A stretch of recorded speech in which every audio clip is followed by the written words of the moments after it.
Entonces, el tema era en la pregunta de la SAFI, ¿no es cierto?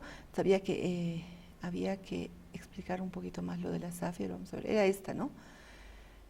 Donde nos decía que Sí, habían diferentes fondos de inversión y nos decía, a ver, lo leeremos un poquito, decía, debes considerar, bueno, a ver, ¿cómo era el ejercicio? Lo leeremos desde un principio. Decía, el caso 1 de finanzas internacionales, nos decía que había una persona que tenía ahorrados $10,000 y lo que quería era poder invertir ese dinero, ¿no? O poder por lo menos colocarlo en el mercado de tal manera que en un determinado tiempo pueda volver a tener ese dinero para poder hacer su proyecto de construcción de su vivienda.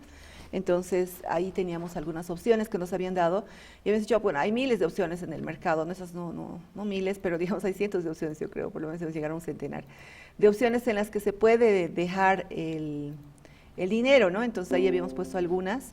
Una era comprar bonos del Banco Central, otra era bonos municipales, y ahí teníamos varios, varias opciones, ¿no? Entonces ahí habíamos algunas opciones. Teníamos el Banco Prodem, teníamos varias opciones, ¿no? Yo les había dado incluso los links para que puedan entrar y puedan verificar, ¿no? En algunos casos cuánto era la tasa de interés que se podía acceder, ¿no? Y ahí teníamos los SAFIs y decíamos, debes considerar que el patrimonio total de un fondo de inversión, y aquí les estaba explicando un poquito que era un fondo de inversión, y ahí decía, se divide en partes iguales llamadas cuotas de participación. Estas poseen un valor y cada valor, esa cuota de participación se llama cuota, digamos, ¿no? Que cambia diariamente y que refleja el rendimiento obtenido por el fondo. Cuando un cliente invierte en un fondo de inversión, porque esa es una inversión, ¿no? Ahí les decía que era la diferencia entre, digamos, colocar el dinero en un banco y colocarlo en una SAFI. En una SAFI uno está invirtiendo, entonces puede tener rentabilidad o puede no tener rentabilidad porque no todos te dan una renta fija, porque es como un portafolio de inversión que ellos arman, ¿no? Entonces ahí decía, compra un determinado número de cuotas, las que servirán para valorar su inversión en forma diaria, con tan solo multiplicar el número de cuotas por el valor cuota del día en el que se quiera hacer el cálculo, ¿no? Por ejemplo, aquí un ejemplito, nos decía, si la persona invierte 1,000 bolivianos en un fondo cuyo valor cuota ese día es de 100, adquirirá 10 cuotas de participación en dicho fondo. En el supuesto que después de unos meses el rendimiento del fondo hubiera sido del 10%, el valor de la cuota habrá aumentado en ese mismo porcentaje. Es decir, que ya no vale 10 cada cuota, sino cada cuota va a valer 110, ¿no? Así el participante seguirá teniendo 10 cuotas, pero ahora cada una va a valer 110, ¿no? Por lo que el total del dinero invertido habría ascendido de 1,000 a 1,100 bolivianos, generando una ganancia bruta de 100 bolivianos. Bueno, eso no incluye impuestos. O sea, no es importante destacar que ningún fondo de inversión puede proyectar o asegurar una rentabilidad futura. Eso es algo que no les decía yo. Ningún fondo, nadie te puede decir en las SAFIs, ninguna SAFI te puede decir, ¿sabes qué? Fija, vas a ganar el 2%, como lo que ocurriría cuando colocas tu dinero en un banco o cuando colocas tu dinero en un bono del Banco Central, por ejemplo, ¿no? Ahí ellos te dicen la ganancia es 6%, digamos, ¿no? El 5 creo que estaba, el 4, no me acuerdo, ha bajado un poco. Y es el porcentaje y no vas a ganar ni más ni menos de eso. Ese es el monto, digamos, ese es el porcentaje que te van a dar, ¿no? Entonces, esa era la diferencia entre el fondo de inversión. Como les decía, por ejemplo, en un fondo de inversión, ustedes incluso poniendo 1,000, aquí les da el ejemplo, ¿no? Y eso la verdad es que lo he copiado, creo que justo del SAFI Fortaleza, porque estaba muy bonita la explicación. Entonces, es lo mismo, por ejemplo, en un SAFI, si bien puedes poner 1,000, después sube el valor de tu cuota y puedes tener 1,100, también puede ocurrir lo contrario, ¿no? Que puedes poner 1,000 y baja el valor de tu cuota a 900, entonces ya, o al 90% ya tienes solamente 900, ¿no? Entonces puede ocurrir cualquiera de las dos opciones. Por eso es que en el caso de la SAFI es un fondo de inversión donde uno invierte, no es una colocación de dinero. Entonces, a ver, ¿qué nos decía? Decía, es importante destacar que ningún fondo de inversión puede proyectar o asegurar una rentabilidad futura, eso lo habíamos visto. A su vez, la fluctuación, tanto positiva como negativa, no, aquí les está diciendo, ¿no? Como negativa, de esas inversiones depende de diversos factores que son inciertos, ¿no? ¿Cómo podemos saber nosotros que, digamos, la empresa, ¿cuál? A ver, no sé, digamos que se ha invertido en acciones de Itaí Cemento Camba, digamos. Puede ser que a futuro, como que han dicho, ¿no? Están creando nuevas empresas de cementeras en el Perú y también en el Brasil. Entonces puede ser que a futuro, debido a la alta oferta del cemento, puede ser que baje, ¿no? El valor de sus acciones, entonces puede ser positiva o puede ser negativa, ¿no? No podemos saberlo ahorita.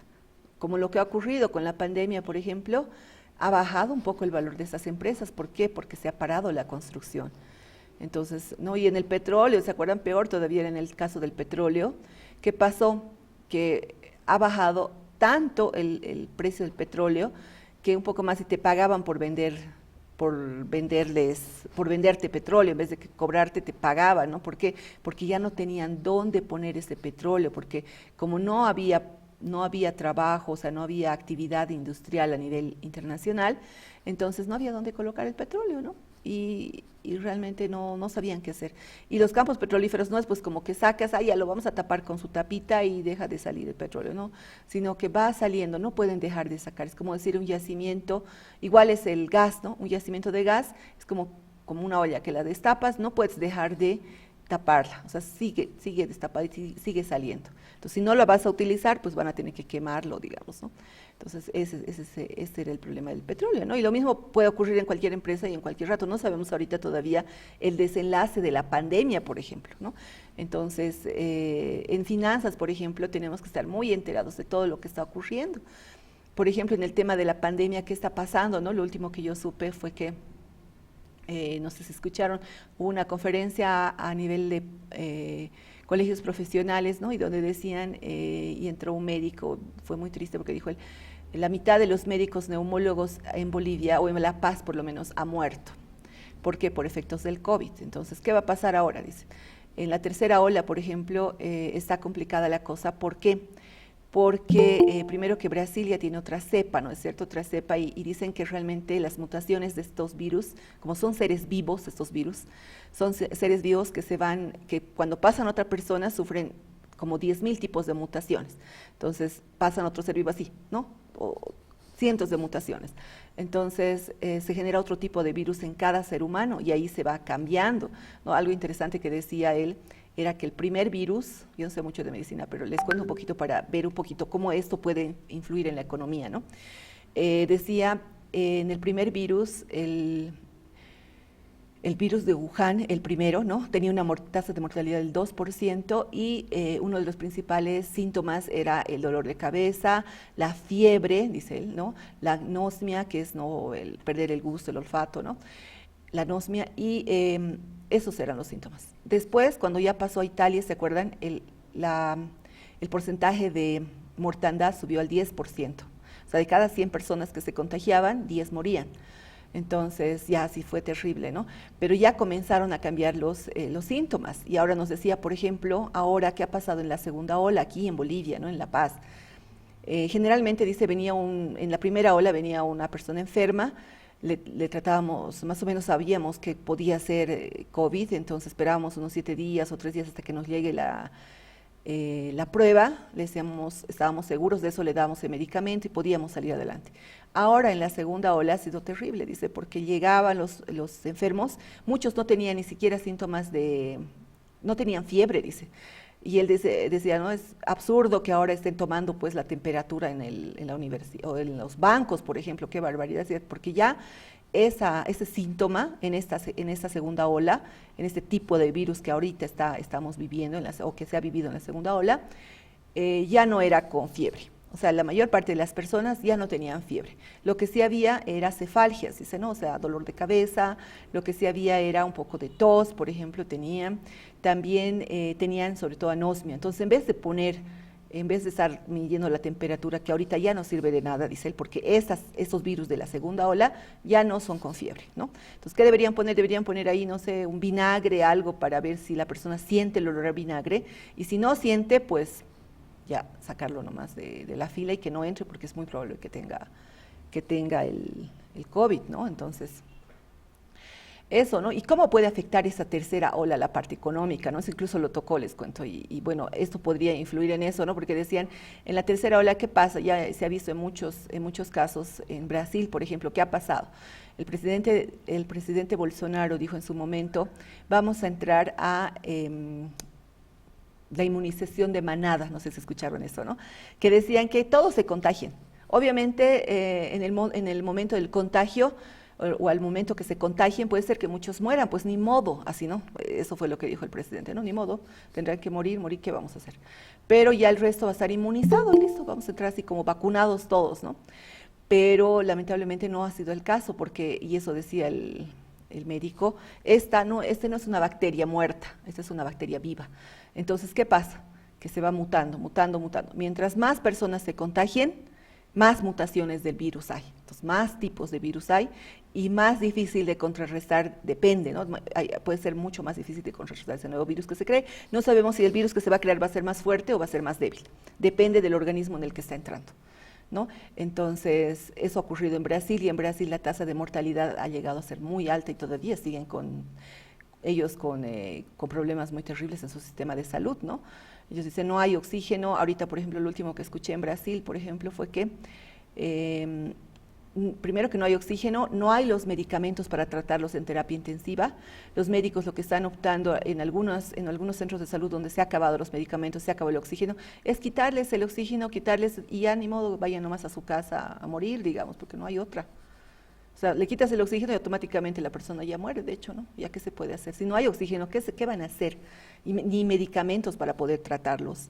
Entonces, es una situación complicada, ¿no? Entonces, el mismo médico, les cuento que hizo un análisis así, con la parte económica, y dijo, bueno, ¿qué es peor? ¿No? Es como aquí, digamos, ¿qué es peor? Ahorita entramos en una cuarentena rígida, ¿no? Que va a afectar obviamente a la economía, a las finanzas, a toda la parte financiera de nuestro país, y a todos, ¿no? Porque nos afecta a todos, no solamente a la parte financiera, a todos nos afecta. ¿Qué va a pasar? Sería una terrible consecuencia, y sería algo terrible, ¿no? Pero ¿qué es peor? Decía, ¿no? ¿Qué es peor? No hacer la cuarentena, y en vez de hacer la cuarentena, más bien, promover el tema de que ya haya más movimiento económico, etcétera. ¿Qué va a pasar? Lo que ha pasado en Brasil, dice él. Puede ser que tengamos un contagio peor, entre la tercera ola y sea peor que la segunda o la primera, y ahí el tema económico es peor que si hubieran hecho la cuarentena. ¿Por qué?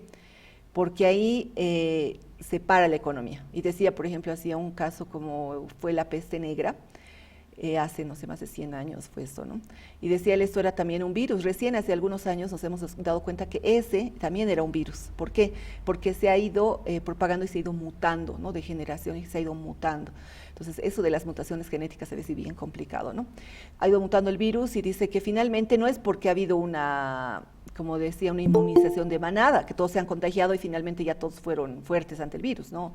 Sino que por algún motivo, no sabemos por qué, por la gracia de Dios, yo creo que dice que el virus se ha ido mutando y se ha ido haciendo más débil. Entonces se ha ido haciendo mucho más contagioso y mucho más débil, y de tal manera que todos tenían el virus, pero como se ha ido haciendo más débil, entonces ya las personas podían superarlo, ¿no? Entonces así hubo una tercera y hasta cuarta ola, dice, ¿no? de esa peste negra. Entonces, interesante, ¿no? Ver también cómo pasó en la historia y qué puede pasar en nuestro medio ahora actualmente. Entonces, esas cosas también podrían influir de manera tanto positiva como negativa en el tema de las inversiones, ¿no? Sobre todo ahorita que estamos todavía en la pandemia. Entonces, no sabemos. Entonces, ¿cómo podemos incluso, por eso yo les cambié incluso la fecha, para que podamos hacer este tipo de análisis, ¿no? Porque el análisis, no solamente la parte financiera, no solo es finanzas. Tenemos que leer el periódico todos los días y ver qué está pasando.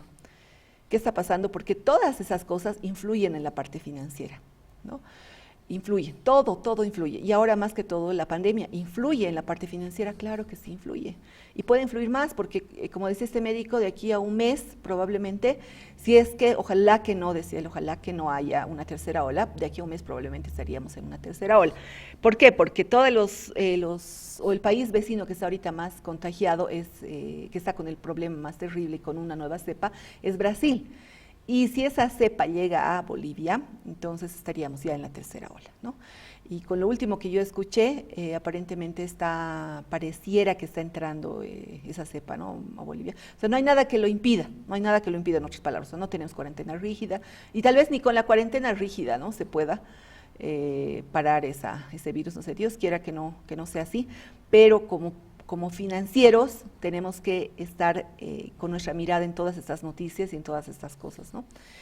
Y como decíamos, acá por ejemplo decía puede ser negativa o positiva, y aquí podríamos decir, si yo invierto a un año, por ejemplo, si este señor invierte a un año en una SAFI, ¿cuánta posibilidad habrá de que si entramos en una tercera ola, las empresas o el gobierno tenga que entrar en una cuarentena rígida, ¿no? Aunque el gobierno ya lo dijo, ¿no? Dijo, no vamos a entrar en una cuarentena rígida, no lo vamos a hacer.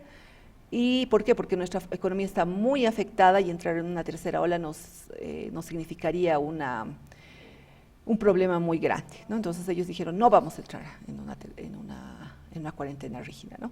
Pero no sabemos, ¿no? Realmente no lo sabemos, porque igual yo me acuerdo del presidente cuando lo escuchaba hablar, él ni siquiera usaba barbijo, les cuento, no sé si lo vieron al presidente al Bolsonaro, que decía, no, el barbijo no, es una simple gripecita, decía él, ¿no? Es una simple gripecita.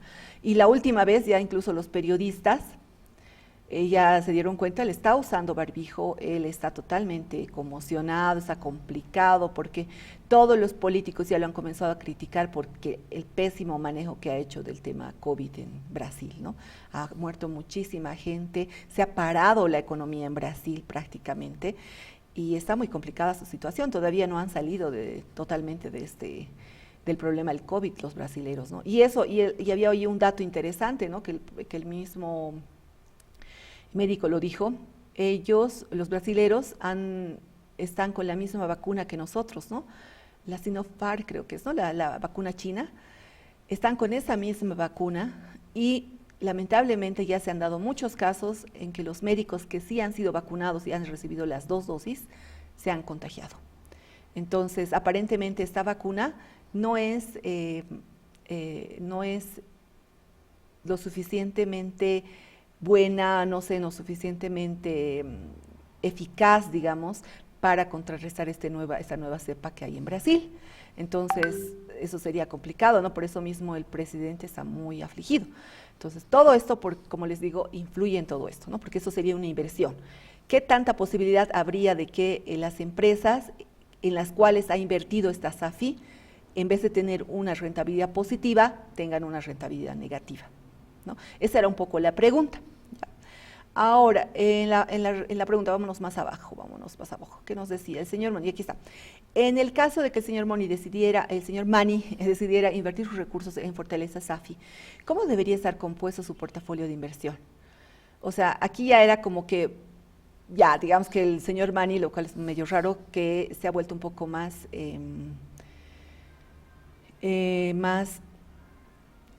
digamos, más avesado, ¿no? Es decir, que quiere él más afrontar mayores riesgos. Entonces, porque una persona conservadora yo creo que no lo haría, ¿no? Muy conservadora no lo haría en este momento, todavía peor, ¿no? Tal vez en otro momento lo hubiera podido hacer hace 2 años, ¿no?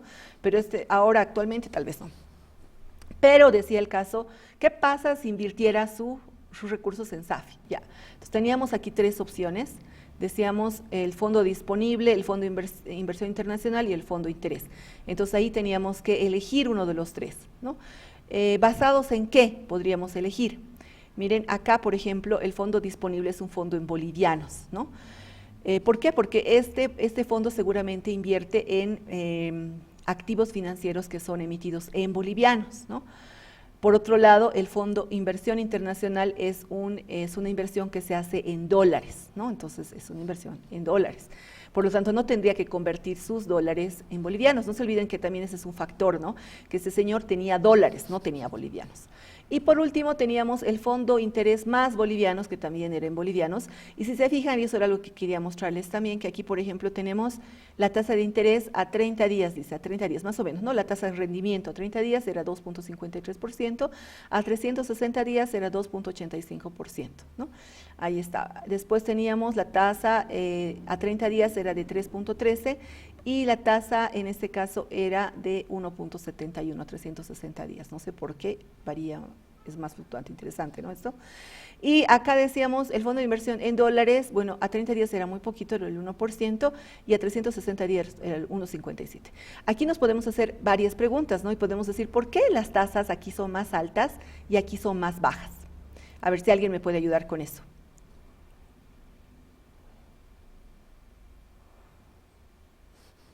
Lo llamaremos lista, ¿no? Por si acaso vamos a llamar lista. Aquí lo voy a poner. Entonces, en este caso, como decíamos, depende mucho del tema de la tasa de interés, depende mucho del riesgo, ¿no? A mayor tasa de interés, mayor riesgo vas a asumir, ¿no? Por ejemplo, yo quiero invertir mi dinero en este fondo disponible, y se supone que aquí estoy asumiendo más riesgo. Sobre todo, ¿por qué? Porque como lo voy a convertir a bolivianos, el riesgo de tipo de cambio también está incluido aquí. Lo mismo en esta, ¿no? Ahora, esta todavía es más arriesgada. ¿Por qué? Porque tiene mayor tasa de interés a corto plazo. ¿Qué pasa? Que seguramente, miren, dice fondo de interés más. Ellos en este portafolio seguramente invierten en acciones que piensan que van a tener mayor rendimiento, pero que también pueden tener mayor pérdida, ¿no? Entonces, aquí es mucho más arriesgado, ¿no? En cambio, el Fondo de Inversión Internacional es un poquito más conservador, porque primero está un poco coberturado en temas del tipo de cambio, ¿no? Y por eso es que su tasa de interés es un poco más baja. Eso es, ¿no? Ahora, ¿cuál debería ser mi respuesta acá? De repente hay muchos criterios, porque si se han dado cuenta, eso es criterio, ¿no? Si ustedes fundamentan muy bien su criterio, yo podría decir, está bien. En este caso, yo personalmente, mi criterio personal, y yo podría decir, si yo fuera el señor Mani, invertiría en el Fondo de Inversión Internacional, por dos temas. Uno, que voy aquí protegerme contra el riesgo de tipo de cambio, porque si yo invierto dólares, me tienen que devolver dólares, no me pueden devolver bolivianos, ¿no? Ahora, obviamente ahí el tema de lo que ha pasado en Argentina, el corralito, por ejemplo, que no les dejan cambiar, ¿no es cierto? Por eso también el problema que decía Lidia, ¿no? Que ahí, como su moneda ha perdido el valor, entonces la gente se refugia en los dólares. Y el dólar obviamente ha subido. Es como el dólar es como cualquier bien, digamos, ¿no? Como, no sé, como alguna vez les decía, las zanahorias, digamos, o los tomates, ¿no? No hay tomates, todo el mundo quiere tomates, digamos, entonces, ¿qué pasa? Sube el valor de los tomates. Lo mismo los dólares en Argentina, ¿qué ha pasado? Los dólares, no hay dólares porque todo el mundo quiere refugiarse en los dólares porque su moneda no es muy confiable, porque ha tenido muchos problemas su moneda, ¿no? Entonces, acuden a los dólares, por eso es que el dólar está alto, ¿no? Porque todos quieren comprarse dólares. Y con el tema del corralito también que ocurrió, que era que nadie podía sacar, si bien tenías dólares en el banco, salió una ley en la que no podías sacar esos dólares, ¿no? Y si los sacabas, los tenías que sacar al tipo de cambio oficial, entonces no te convenía nada, porque el tipo de cambio paralelo era más alto respecto al oficial, el oficial era muy bajo y no les convenía, entonces ahí fue el problema, ¿no? Por eso es que la gente se refugia en los dólares, es una moneda de refugio el dólar también, ¿no? Entonces, yo personalmente, que hubiera dicho en la respuesta, es que sí, definitivamente si fuera el señor Mani, yo invertiría en el Fondo de Inversión Internacional. ¿Por qué? Porque me voy a proteger por el tipo de cambio y porque seguramente aquí se está invirtiendo en un portafolio de activos financieros en dólares, ¿no? Y listo, esa sería la respuesta. No sé si esa era tu pregunta o qué específicamente era lo que querías preguntarme, querido. Perdón, me extendo mucho, creo.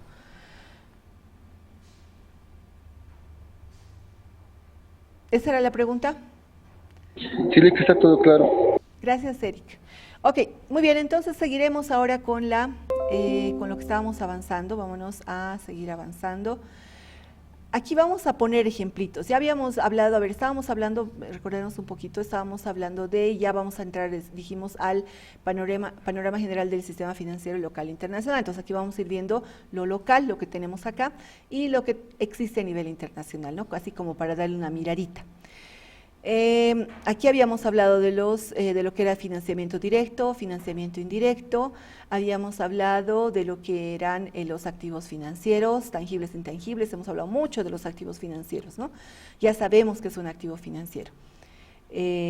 Acá nos decía cuáles son las funciones. Acá creo que nos habíamos quedado y habíamos visto también que habían activos financieros que eran instrumentos financieros que eran de deuda o de capital, ¿no? Los de deuda eran como los bonos, los pagarés, ¿no?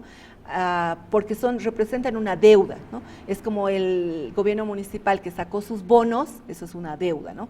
Se estaba endeudando, es decir, yo compraba el bono, yo le prestaba dinero al banco, al gobierno municipal, y el gobierno municipal me pagaba un interés. Entonces era una forma del gobierno municipal más barata de financiarse, pero finalmente era una deuda, me debían a mí esos 1.000 bolivianos, ¿no?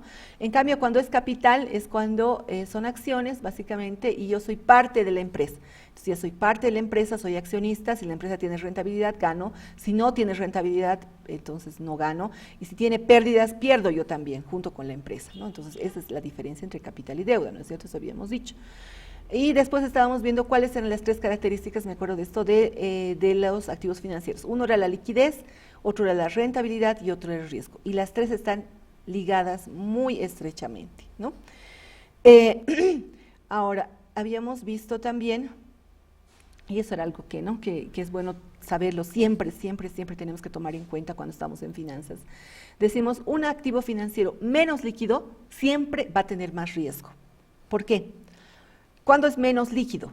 Cuando es a mayor plazo, ¿no? Por ejemplo, si yo tengo un bono que es a 2 años, a 3 años, de hecho tiene más riesgo, decíamos. ¿Por qué? Porque no sabemos qué va a pasar de aquí a 2, 3, 4 años, ¿no?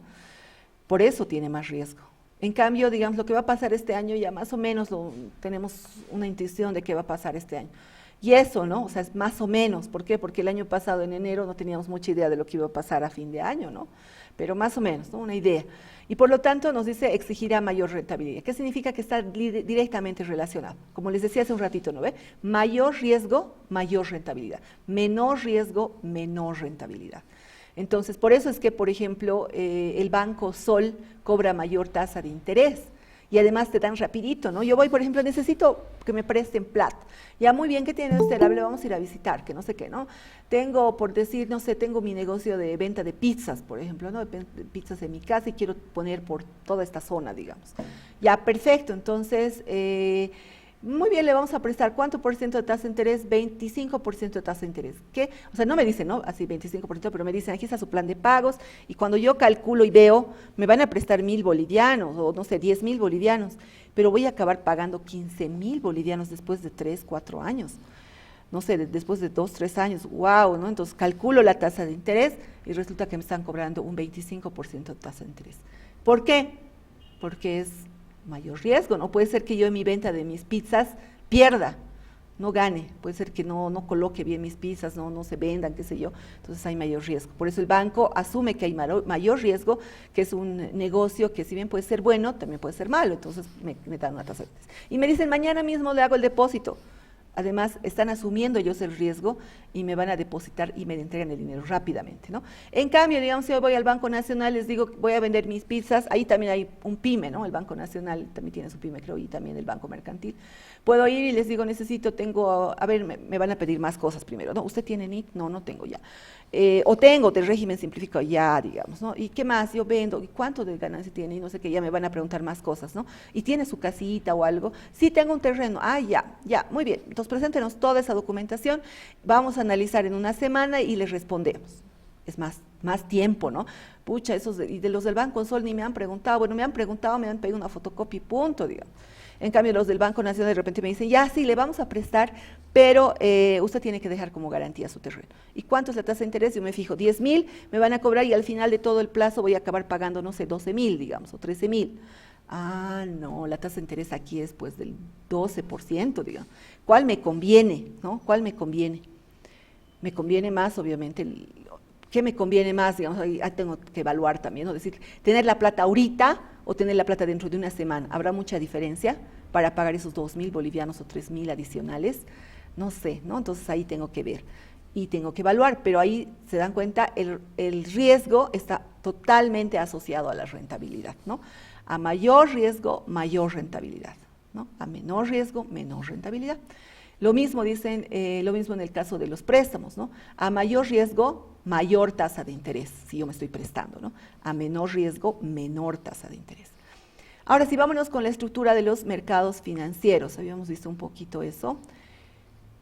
Estábamos viendo el mercado bursátil y el mercado extrabursátil también lo habíamos visto. El extrabursátil era el que estaba fuera de la bolsa y el bursátil es el que se negociaba en la rueda de la bolsa, ¿no? Entonces ahí lo teníamos. Habíamos hablado de los mercados financieros, del mercado primario y del mercado secundario.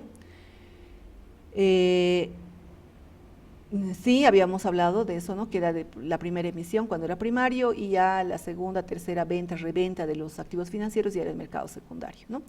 Estábamos entrando a lo que era el mercado doméstico. El mercado doméstico, hablando en temas financieros, estamos hablando del mercado financiero doméstico, digamos, ¿no ve? Entonces, ahí están, cuando las transacciones se hacen dentro del país. Entonces, siempre que hablemos de doméstico, vamos a hablar de transacciones y todo dentro del país, ¿ya? Dentro del país, que no va fuera. Y cuando hablamos de mercado internacional, ahí estamos hablando de importaciones, exportaciones, dinero que va fuera, ¿no? Ahora, ahí también están los tipos de mercados domésticos, ¿no? Bueno, ahí decíamos, esto es un poquito para tener una idea, digamos, los mercados domésticos al interior de un país pueden incluso ser mercados de bienes, aunque nosotros nos vamos a enfocar en el mercado financiero, ¿no? Puede haber mercado de bienes, mercados en función del ámbito geográfico, según el tipo de comprador, etcétera. Esto se analiza mucho en el ámbito de la administración, ¿no? ¿Por qué? Porque la administración lo que trata es con el tema del marketing y las ventas, ¿no? Entonces ahí estamos en el mercado. En cambio, cuando hablamos del mercado financiero o del mercado internacional, ya estamos yendo más a las importaciones y exportaciones, ¿no? En el mercado doméstico, por ejemplo, yo podría decir, en Estados Unidos, por ejemplo, también tiene su mercado doméstico, ¿no? O sea, su mercado interno, su mercado dentro del mismo país. Lo mismo podríamos decir, por ejemplo, incluso hay mercados regionales, ¿no? Podríamos decir, hay un mercado regional que podría ser, por ejemplo, por zona geográfica, todo Sudamérica, digamos, ¿no? Podría ser un mercado regional, ¿no? Regional, entonces ahí tenemos por regiones. O podríamos decir en Bolivia, por ejemplo, dentro de Bolivia, del mercado de Bolivia, el mercado de la zona oriental, que es por Santa Cruz, digamos, es un mercado que muchos quieren acceder. ¿Por qué? Porque es un mercado que tiene mayor poder adquisitivo, podríamos decir, ¿no? Y además que tiene mayor poder de compra, que la gente quiere gastar, ¿no? En cambio, acá en La Paz, no sé si es por el clima o por qué, pero dicen que realmente el mercado de La Paz es un mercado que es muy difícil de acceder, es claro, tiene mucha fidelidad, sin embargo, es muy conservador. Entonces, los paceños somos muy conservadores, ¿no? Y no queremos gastar mucho. No somos muy consumistas, no es un mercado muy consumista, ¿no? Entonces, ahí era un poquito para ver. Y cuando hablamos del mercado internacional, ahí estamos con importaciones y exportaciones y es el intercambio ya a nivel internacional, ¿no? Bienes, servicios, lo cual también implica el tema de finanzas, ¿no? Si voy a comprar y vender, ¿con qué voy a comprar y vender? Con plata. Entonces ahí hay hay transacciones financieras internacionales, ¿no? Ahora vamos a entrar a lo que son las bolsas de valores. Ya habíamos visto nuestra pequeña bolsa de valores, ¿no? Boliviana, y les cuento que ya nuestra bolsa, por ejemplo, antes geográficamente está ubicada acá, ¿no? En La Paz, pero ya ellos han inaugurado un sistema informático que permite a los agentes de bolsa en todo el país poder hacer inversiones y poder acceder a este mercado de valores a través de la rueda de la bolsa, ¿no? De la bolsa de valores. Entonces, ¿qué es la bolsa de valores? ¿No? Y ahí me acuerdo que uno de ustedes me decía, licenciada, el mercado financiero está bien, se compone de las instituciones, se compone ¿no? del Banco Central y no sé qué, entonces, pero ¿qué hay del mercado de valores? Me decía, ¿no? ¿Qué hay del mercado de valores? También es parte, porque esas también son instituciones financieras que ayudan a que los demandantes de dinero y los ofertantes de dinero se encuentren, ¿no? Por eso es lo que nos dice aquí la bolsa de valores, ¿qué es? Es un mercado, ¿no? Es un mercado como si fuera el mercado Rodríguez, digamos, pero donde no se vende, digamos, zanahorias, papas, ¿no? Sino lo que se vende o lo que se transa en realidad son activos financieros, ¿no? Y se ponen en contacto quienes, los que demandan dinero y los que ofrecen capital, ¿no? ¿A través de qué? A través de los activos financieros. Entonces ahí está gente, por ejemplo, ahí está el gobierno municipal, por decirles, queriendo vender sus bonos y gente que tiene plata, que quiere colocar su dinero para poder tener alguna utilidad o alguna rentabilidad, ¿no? Ahí está la bolsa de valores, ahí podemos decir la bolsa. Ahora, en nuestra bolsa boliviana de valores, ¿qué es lo que hace, no? En realidad, nuestra Bolsa Boliviana de Valores es una entidad que se ha conformado con el capital de varias entidades financieras, ¿no? Es una sociedad anónima la Bolsa Boliviana de Valores en nuestro caso, ¿no? ¿Y qué es lo que hace? ¿No? Lo que hace es facilitar, como dice aquí, la negociación de los valores registrados en esta bolsa boliviana, que facilita que se negocien, que se vendan, que se compren, ¿no? Y de alguna manera ellos brindan cierta seguridad al mercado. ¿Por qué? A ver, es lo que les decía, ¿no? En el mercado de la bolsa decía, ¿por qué? ¿Por qué yo voy a negociar en la bolsa y no negocio por mi propia cuenta? ¿Por qué tengo que ir a la bolsa? ¿Por qué siempre tendría que ir a la bolsa, digamos? Me conviene ir a la bolsa, ¿por qué? Porque, como dice ahí, facilita la negociación de los valores registrados en la bolsa de valores. Por ejemplo, los valores que están registrados en la bolsa de los valores o los activos financieros que están registrados en la bolsa de valores tienen mayor seguridad. ¿Por qué? Porque están incluso publicados sus estados financieros. Yo ahí puedo ver y puedo decir, miren, digamos, quiero comprar bonos del banco, del gobierno municipal, a ver, veré cómo están sus finanzas. Entro y puedo revisar la información. Y las personas o las entidades, más bien las empresas que emiten esos valores, tienen la obligación de registrar o de mandar información a la bolsa de valores para que ellos a su vez puedan publicar esta información y que las personas que han adquirido esos activos financieros puedan tener esta información y saber si quieren comprar o si quieren deshacerse de esos activos financieros, ¿no? Entonces, ese es un detalle bien importante, ¿no? Entonces, brindan toda esa información que hacen que, digamos, mi inversión en esos valores, inversión de las personas en esos valores sea más segura, o sea, yo tenga mayor información, ¿no? Y dice, les dan los mecanismos adecuados para que se ejecuten las transacciones, o sea, ayudan, por ejemplo, esos sistemas financieros que ellos están dando, ¿no? Mira qué hacen, incluyen la provisión de un recinto físico, existe un recinto físico, esquemas tecnológicos sofisticados, ya tenían un sistema tecnológico, ahora su sistema es mucho mejor, es lo que han dicho, ¿no? Tienen reglas claras de funcionamiento. Ellos, por ejemplo, cuando se emiten los activos financieros, les piden cierta información. Por ejemplo, el tema de los riesgos, ¿no? No sé si han visto, por ejemplo, ahí están los informes de riesgos de las diferentes entidades que han emitido esos activos financieros, ¿no? De esta manera, la bolsa proporciona condiciones y facilidades que brindan confianza a la hora de comprar y de vender. Entonces, ¿para qué nos ayuda la bolsa? ¿Por qué siempre tengo que acudir a la bolsa? No es que siempre sí o sí tenga que acudir a la bolsa, pero me ayuda, ¿por qué? Porque me da información acerca de los activos financieros que yo estoy comprando, de las empresas o de las entidades que han emitido esos activos financieros, me da un lugar donde puedo ir a hacer esa transacción, me proporciona, no sé, activos, software, digamos, para poder hacer esa transacción, y esto que creo que es lo más importante, las reglas claras de funcionamiento. O sea, me está dando reglas, ¿no? Aquel que va a emitir bonos, no sé qué, tiene que, por ejemplo, hacer su evaluación de riesgo. Ya, entonces yo ya sé, si quiero comprar esos activos financieros, voy a tener que leer esa evaluación de riesgo. ¿Qué tan riesgoso será ese activo financiero emitido por el Banco Nacional, por ejemplo? ¿Qué tan riesgoso será, no? Y toda esa información está publicada en la Bolsa de Valores. A ver, vamos a darle una miradita otra vez a la Bolsa de Valores. Ya, vamos a darle una miradita. A mí me interesa que vean eso, ¿por qué? Porque yo sé que algún ratito ustedes van a entrar, no la de Nueva York, la Bolsa Boliviana de Valores, aquí está. Miren, vamos a ver, vamos a entrar a estados financieros, pero ahí no solamente es, y les voy a pedir yo también algún casito de análisis para que entren aquí a la Bolsa Boliviana de Valores y me analicen un activo financiero, porque es importante que hagamos eso también, ¿no? Entonces, entramos aquí a la Bolsa Boliviana de Valores y fíjense, algo que a mí me encanta es esta parte donde la Bolsa Boliviana de Valores emite o publica los estados financieros de todas aquellas entidades que han emitido valores, ¿no? Que han emitido valores. Por ejemplo, ahí está el Banco Mercantil Santa Cruz, el Banco Pyme, Fortaleza Leasing, están todos los que han emitido valores. Ahora, yo puedo entrar y puedo ver cómo está, ¿no? Puedo entrar a cualquiera de estos y ver cómo está, pero a mí me encanta, digamos, ver, por ejemplo, sus estados financieros auditados. Yo puedo ver, no me parece tan confiable, digamos, el estado financiero que ha mandado la empresa. Yo quiero uno con auditoría, con información auditada, ¿no? Entonces yo puedo decir la más actualizada posible. A ver, ¿de cuál? Digamos que yo quiero invertir, vamos a imaginarnos, a ver en cuál. A ver, no sé, cualquiera puede ser, ¿no? Ahí tenemos, por ejemplo, yo podría entrar y ver, por ejemplo, la papelera, digamos, ¿no? Entonces veo la papelera, buscar a ver si hay de la papelera.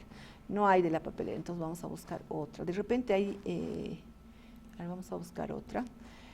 Entonces aquí yo puedo buscar, por ejemplo, Tal vez de Kamsalik. Hansa, No, Kamsa. Kamsa, ya. Vamos a buscar Kamsa, ¿dónde estás? Industria y comercio, ¿está? Silic. Ya, buscaremos. No hay, del 2018 debe haber. Vamos a entrar aquí, 2018, vamos a buscar. Tampoco, probablemente ya no tenga, tal vez, no lo sé. No hay estados financieros auditados de CAMSA. A ver, 2016, tal vez el 2016 ha emitido valores. Tampoco. 2015. Tampoco. Algo raro, ¿no? A ver, otro, veamos otro. Porque les cuento que yo he buscado y he encontrado varios. Por ejemplo, ¿cuáles? Import-Export, Las Lomas, esto nos interesa. Los Tajivos, por ejemplo, ¿no? Que es una hotelera bien conocida, ¿no? Una conocida podría ser, por ejemplo, yo quiero invertir en Los Tajivos, a ver qué ondas, digamos, ¿no? A ver, veremos una de las últimas. Ustedes saben que en temas de estados financieros tenemos que ser oportunos, es decir, una que sea la más última posible, ¿no? Y había habido, miren, de Los Tajivos sí hay, vamos a ver, lo vamos a bajar, solo para ver, ¿no? Solo para ver, porque yo les voy a pedir igual que me hagan un análisis de un valor, me busquen en la bolsa de valores y puedan hacer un análisis financiero, ¿ya? Entonces, así que quiero que vean y vamos a hacerlo, vamos a descargarlo acá en finanzas, listo, no importa, luego voy a ordenarlo. Ya, entonces tengo ahí los emisores y vamos a ver qué información tiene. Entonces, aquí para hacer el análisis de la información, no solamente es ver el estado financiero, por si acaso, también hay un análisis de riesgo de esta empresa. Ahorita vamos a ver el análisis de riesgo, ¿ya? Este es el estado financiero que ustedes ya seguramente lo han aprendido a leer en todas las materias de finanzas que han visto, finanzas, contabilidad, desde contabilidad, ¿no? Desde conta, que aprendemos a qué es el patrimonio, qué es el activo, qué es el pasivo, digamos, ¿no? Que nos tiene que servir para poder ver esto, para poder leer esta información. Que tenemos que saber leer porque nosotros somos del área administrativa financiera. Ustedes no son auditores, no son contadores, no son administradores, pero tienen que saber leer y tienen que conocer, aprender a interpretar esta información. Por lo menos una idea. No les digo que, detalle, ¿no? Qué norma se utiliza y no sé qué, pero sí tienen que aprender a leer. Entonces, por ejemplo, para leer el informe de auditoría, por decir, ¿qué tendrían que ver lo primero? Tendrían que ver la opinión, ¿no? Decir, a ver, ¿qué ha opinado el auditor respecto a este estado financiero? ¿Para el auditor está bien o está mal? A ver, ¿cómo está? Entonces ahí podemos ver. En nuestra opinión, los estados financieros presentan razonablemente. Ya, está razonable. Entonces, podría ser confiable, ¿no? ¿Y a qué más tengo que ver? Vámonos más allá, ¿no? Aquí hay un problema del COVID. Mire, este es, por ejemplo, uno de los últimos informes de auditoría, informes de estados financieros, y aquí ya me está hablando del COVID. Entonces ya leo y digo, no, a ver, llamamos la atención de la nota 19, la cual describe que como consecuencia de la pandemia COVID-19 se ha generado un efecto negativo en la economía boliviana, eso es cierto, ¿no? Y que podría tener ciertos impactos en la actividad futura de la sociedad. A la fecha no es posible conocer que los impactos económicos finales de esta situación, por lo tanto, la gerencia de la sociedad reconocerá cualquier efecto si los hubiere, cuando sea posible o cuando se pueda reconocer, ¿no? Nuestra opinión no ha sido modificada en relación con eso. Ahorita no saben qué impactos ha habido, pero hay un problema. Imagínense cuánto habrá sufrido una hotelera en la pandemia. Yo me imagino y digo, pobrecitos, o sea, terrible, porque nadie ha ido, ¿no? Nadie ha podido, nadie ha viajado, nadie ha utilizado los servicios de un hotel. Entonces de lo que yo he sabido, de lo poco que he sabido, muchos de los hoteles han despedido mucho personal porque no tenían cómo poder pagarles a estas personas, a sus empleados, porque han entrado muchos en pérdidas muy significativas, han cerrado varios hoteles en la época de la pandemia. Entonces ahí yo puedo decir, pucha, sí, tienes razón, esto puede estar medio complicado, ¿no? Si me he olvidado de la pandemia, ahora podría decir sí, y todavía ahorita no tenemos esa cantidad de afluentes de pasajeros, de turistas, como para poder entrar en un hotel, ¿no? Que hayan podido utilizar algún hotel. Seguramente, tal vez este hotel se ha mantenido con el mínimo personal para mantenimiento, ¿no? Y el resto del personal ha sido retirado, no lo sabemos probablemente, ¿no? Entonces, después, ¿qué podemos ver aquí? El 2019, ¿qué habrá pasado? Digamos, ¿no? El 2019, y lo primero que vemos son su estado financiero, ¿no? Fíjense el estado financiero de los Tajinos. Todo lo que está con positivo son ganancias, como ustedes saben, todo lo que está con negativo son gastos o son pérdidas, ¿no? Entonces, fíjense, el 2018 tuvo una pérdida de 6 millones, el 2019 tuvo una pérdida de 5.700.000. ¿Qué harían ustedes? A ver, ahí vamos con la pregunta, estábamos con Lidia Yuli, vamos con Milton Yujra. Milton, ¿estás ahí? Milton Yujra a la una, Milton Yujra a Sí, las dos. sí, Ah, ya, Milton. sí, Milton, ¿qué harías tú?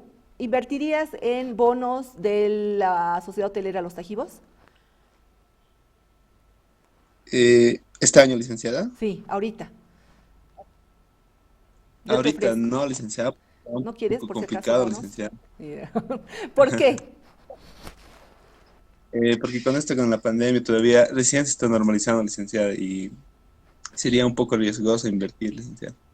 Ya. Y con este estado financiero, ¿qué te dice el estado financiero?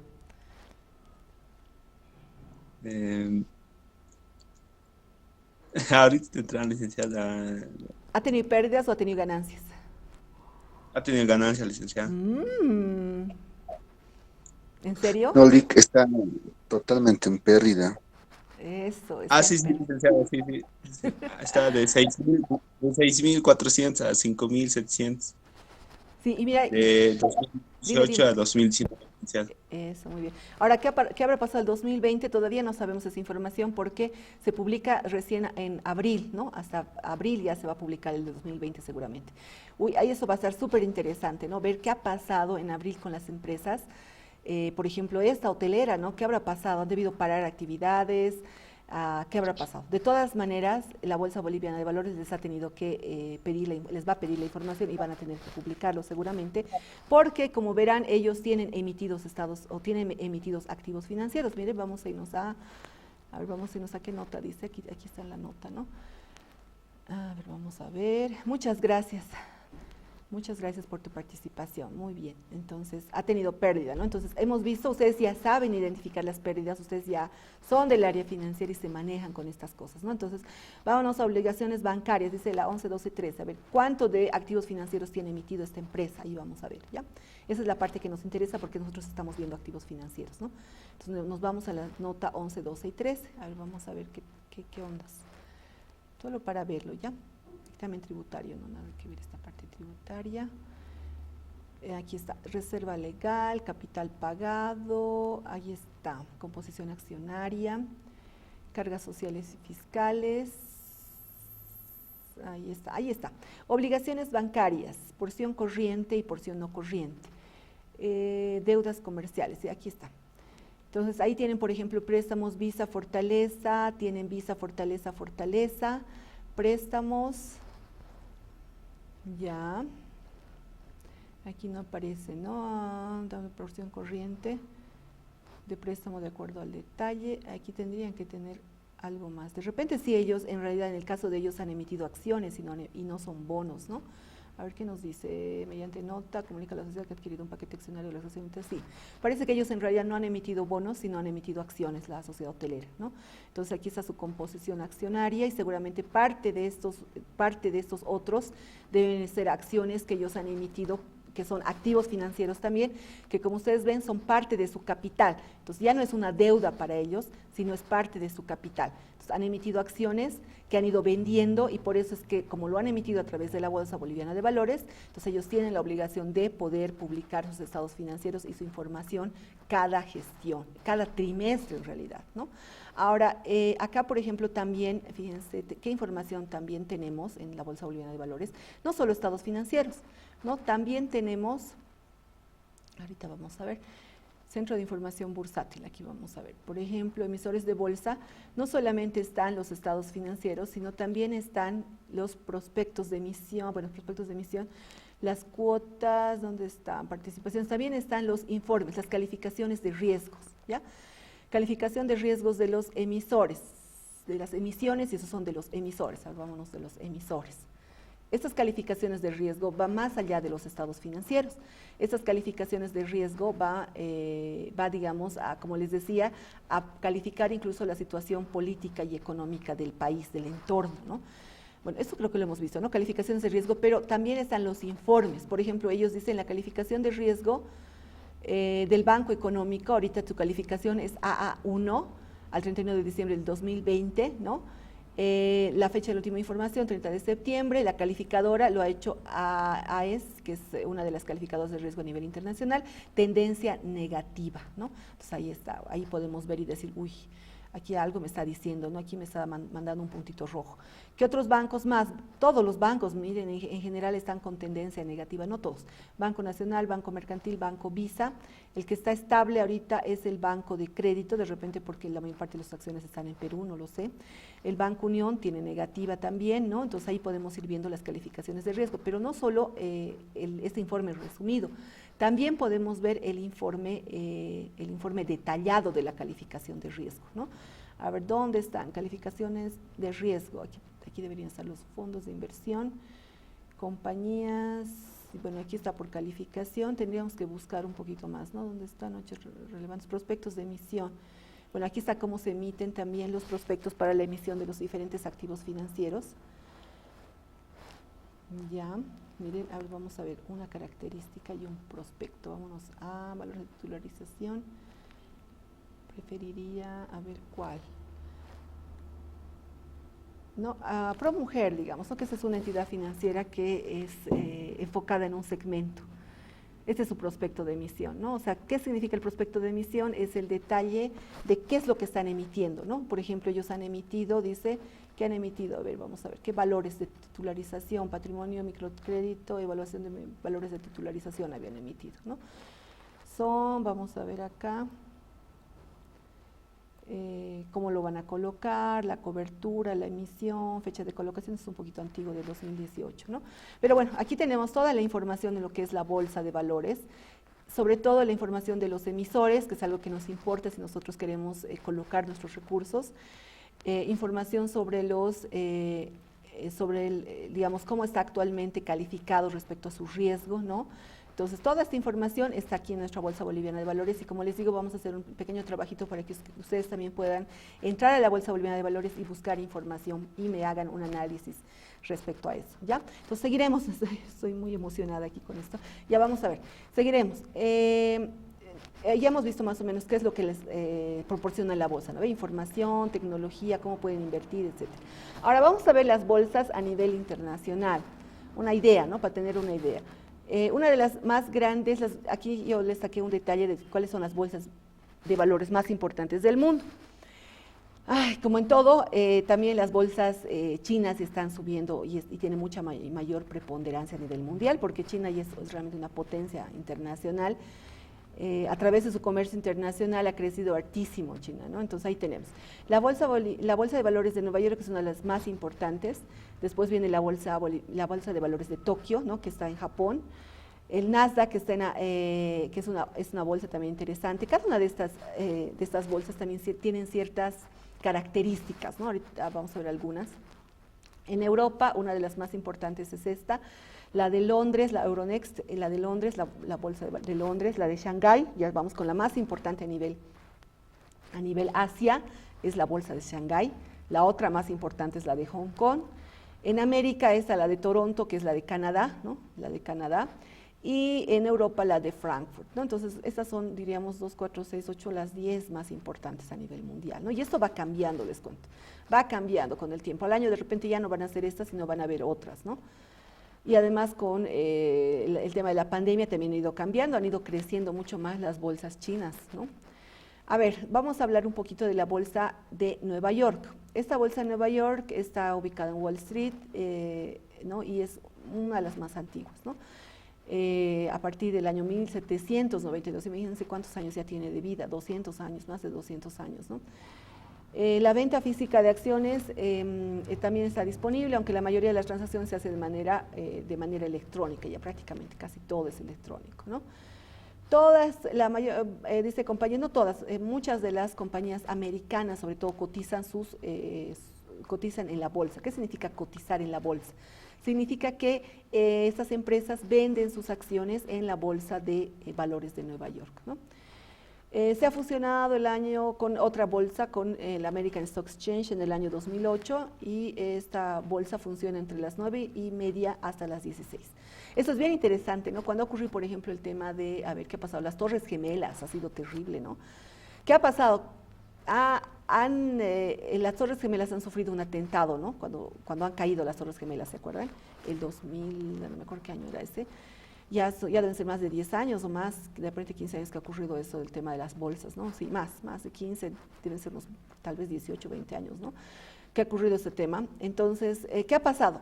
Les cuento que han caído tanto las acciones en la bolsa, o sea, el valor de las acciones de las empresas americanas, que han tenido que cerrar la bolsa, porque ya estaba yéndose a índices demasiado bajos, ¿no? Entonces, en vez de trabajar hasta las 16 horas, han trabajado solamente hasta las 2 de la tarde, por decirles algo, ¿no? O hasta, no sé, el rato que han caído. De hecho, no estamos llegando al piso con las bolsas. No, hay que cerrar, y han cerrado. ¿Por qué? Porque eso les estaba produciendo unas pérdidas millonarias, ¿no? ¿Por qué? Porque la gente ha comenzado a decir, pucha, ese es un atentado que ha ocurrido en Estados Unidos. Esto puede ocasionar una segunda, una tercera guerra mundial. ¿Por qué? Porque esto va a hacer que Estados Unidos, no sé, provoque a ira y comience a atacar a los países, ¿no? Eso han dicho. Y puede ser que se devalúen todas las acciones. Entonces hay que vender todas nuestras acciones y refugiarnos en otra que sea mucho más segura, que puede ser, no sé, me imagino, normalmente el activo refugio es el oro, ¿no? Entonces la gente ha comenzado a vender sus acciones y a comprar oro, por decir algo. Entonces, ¿qué ha pasado? Ha bajado tanto el valor de las acciones que han bajado a menos de cero, así ha sido impresionante, han tenido que cerrar. Ha ocurrido el atentado y después de una hora o menos, creo, han tenido que cerrar las bolsas de valores de Estados Unidos, ¿no? Después viene Nasdaq, ¿no? Nasdaq es el acrónimo, nos dice, de National Association of Securities Dealers Automated, ¿no? Quotation, y es la bolsa de valores electrónica automatizada más grande en Estados Unidos. Esta sí es totalmente electrónica, ¿no? Nasdaq. Y sobre todo, esta bolsa maneja más que todo lo que son activos financieros de empresas tecnológicas, ¿no? Ustedes saben que en este tema de la pandemia, ay, perdón, en esta etapa de la pandemia, ¿qué ha pasado? Que las empresas tecnológicas han tenido mayor repunte, ¿no? ¿Por qué? Por lo que estamos viviendo ahorita, ¿no ves? Nos estamos viendo a través de Meet, por ejemplo, a través de una clase virtual. Y para que se lleve adelante la clase virtual, pues tiene que haber internet, tiene que haber aplicaciones, tiene que haber programas que nos ayuden a eso, ¿no? Y por lo tanto, estas empresas, como han vendido mucho más sus servicios de lo que lo habían hecho antes de la pandemia, han crecido terriblemente. Entonces, esta bolsa ha estado muy bien situada, ¿no? Las otras bolsas famosas en el mundo son la bolsa de Tokio, la bolsa de Londres, ¿no? En esta de Tokio podríamos decir que es la más grande de Asia, ¿no? Una de las más grandes, yo diría, porque las de China realmente están creciendo mucho. La de Hong Kong está muy grande y son una de las más prestigiosas, ¿no? Esta es la de Londres, Inglaterra, ¿no? Y también esta es creo que la más antigua, ha sido fundada en 1570 y de forma oficial en 1800. Entonces es realmente una de las más grandes a nivel, o de las más antiguas a nivel mundial, ¿no? Después la de Hong Kong, que son más nuevitas, pero son muy fuertes también a nivel mundial.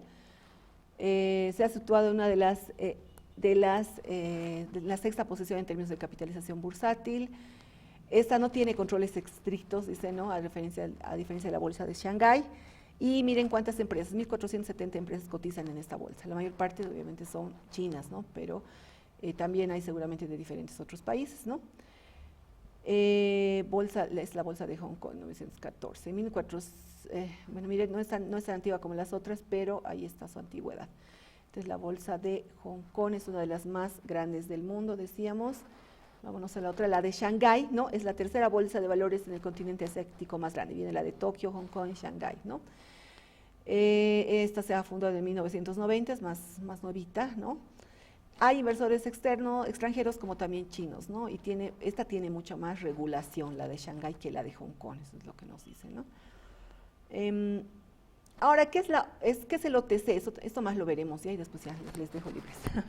¿Qué es el OTC? Cuando hablemos de OTC, siempre vamos a hablar, es la traducción en inglés que dice over the counter, ¿no?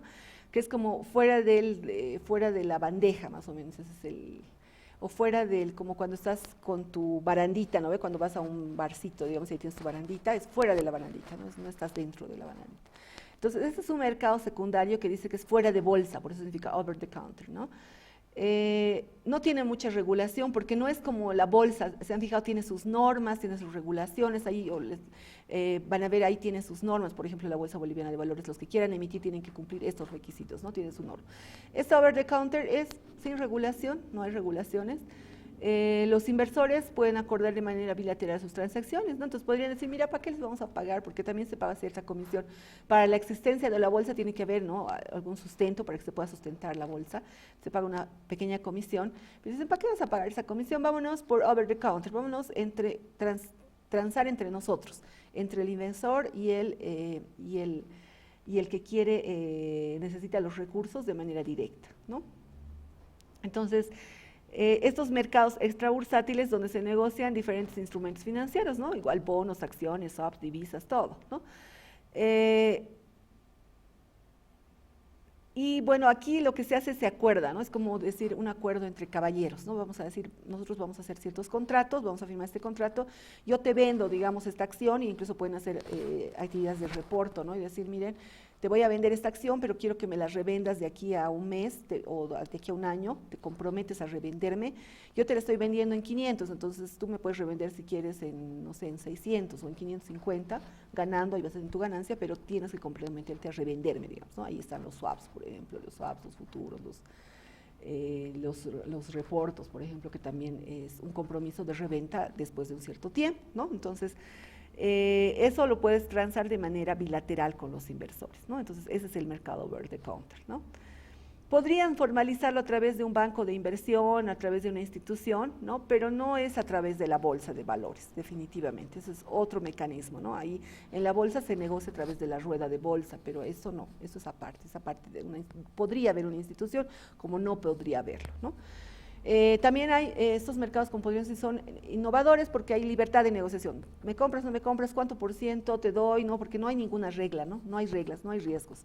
Perdón, no hay reglas que te limiten. Por lo tanto, ese también es el detalle, los riesgos son muy altos. ¿Por qué?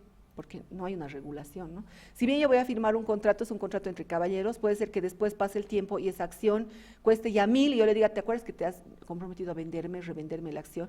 Y él me diga, pero es que ahorita no me conviene. Como estamos sin reglas, entonces lo siento, no te voy a poder vender. Si quieres te devuelvo algo de la plata para quedar como amigos, pero devolverte la acción no me conviene, digamos, ¿no? Entonces, ya ni modo, porque no hay regulación, o sea, no hay algo que me obligue, ¿no? No hay una regla formal. Entonces, es por eso es que son mucho más riesgosos, ¿no? Lo dejaremos ahí, no quiero cansarlos mucho. Entonces, voy a estar a la espera de la información que ustedes me den y voy a ya pasarles algún cuestionario para que ustedes puedan hacer y hacer alguna pruebita ahí ¿qué se llama? En la plataforma nueva, en el Moodle, para que ustedes puedan hacerla para la siguiente clase, ¿ya? Va a ser solamente tipo participación, no va a ser una práctica, pero ya les voy a ir pasando también el caso de análisis para esta segunda parte, ¿ya? Estos queridos jóvenes, no sé si hay alguna duda, algo al respecto.